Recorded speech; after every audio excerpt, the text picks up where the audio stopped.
Imagine facing betrayal, hardship, or injustice and staying completely calm, not numb, not detached, but in full control of your mind. That was the goal of the Stoics. Epictetus, Musonius Rufus, and Marcus Aurelius didn't just read philosophy.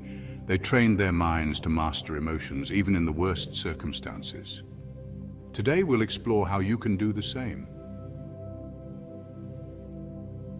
Emotions are powerful. Anger, fear, envy, they can take over your decisions, your day, even your life. Modern psychology calls it emotional hijacking, but the Stoics faced this daily without therapy apps or self-help books. They lived in times of war, political chaos, and personal tragedy. And yet they developed techniques to remain steady, clear-headed, and virtuous. Let's dive into their secrets and learn practical exercises you can use today. Epictetus, once a slave, knew what it meant to have no control over external events. But he famously said, "It's not what happens to you, but how you react to it that matters." He taught that emotions arise when we cling to what we cannot control. When a Roman officer insulted him, he didn't lash out. He reminded himself the officer's words were outside his control, but his response was entirely his own. Practical exercise. Next time someone provokes you, pause and ask yourself, is this within my control? If not, let it go. By training your mind like this daily, you weaken emotional triggers and reclaim freedom.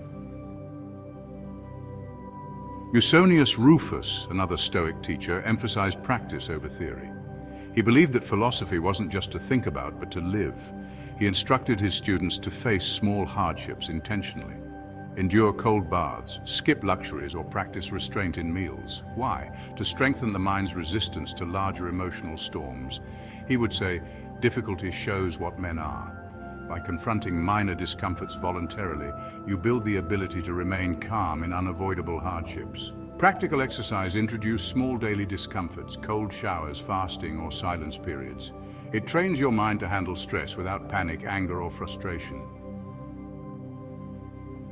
Marcus Aurelius, Emperor of Rome, wrote his meditations during wars, plagues, and betrayals. One striking moment, he discovered that one of his closest generals had betrayed him.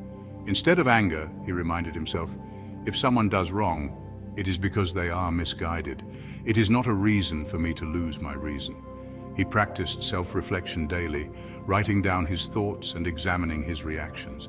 This allowed him to see emotions clearly and respond rationally instead of impulsively. Think of modern life. A coworker insults you, or a driver cuts you off, or a loved one disappoints you. Most people react with frustration, resentment, or anxiety. Applying Stoic methods changes the game. You pause, you recognize what's within your control. You respond with reason, not emotion. This doesn't make you passive, it actually makes you powerful. As Epictetus put it, no man is free who is not master of himself. Mastery of the mind is the foundation of all freedom and resilience. Here's a practical exercise. Keep a daily journal. When anger, fear, or envy arises, write it down. Ask yourself, is this based on reality or my judgment? What is within my control? How would a rational, virtuous person respond? So, inspired by the historical figures in this video, here is a list of powerful Stoic techniques for use in your life from now on. 1. The pause. Before reacting, just take a deep breath and count to 3.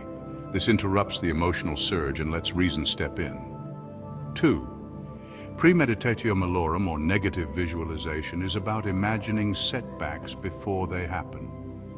This prepares your mind to remain calm when life delivers them. Musonius taught this to both soldiers and students. 3. Daily journaling and reflection, just like Marcus Aurelius' meditations, are basically emotional mastery and practice. Reflecting helps you spot recurring triggers and patterns. 4. Voluntary discomfort, as Musonius said, means small hardships condition the mind. Even a 5-minute cold shower or a bit of fasting can really strengthen your emotional resilience. Stoic emotional control isn't magic, it's training, practice, and reflection. By following the examples of Epictetus, Musonius Rufus, and Marcus Aurelius, you can turn life's chaos into clarity, anger into calm, and fear into focus. Start small, pause, reflect, endure minor hardships, and you'll see your mind become unshakable.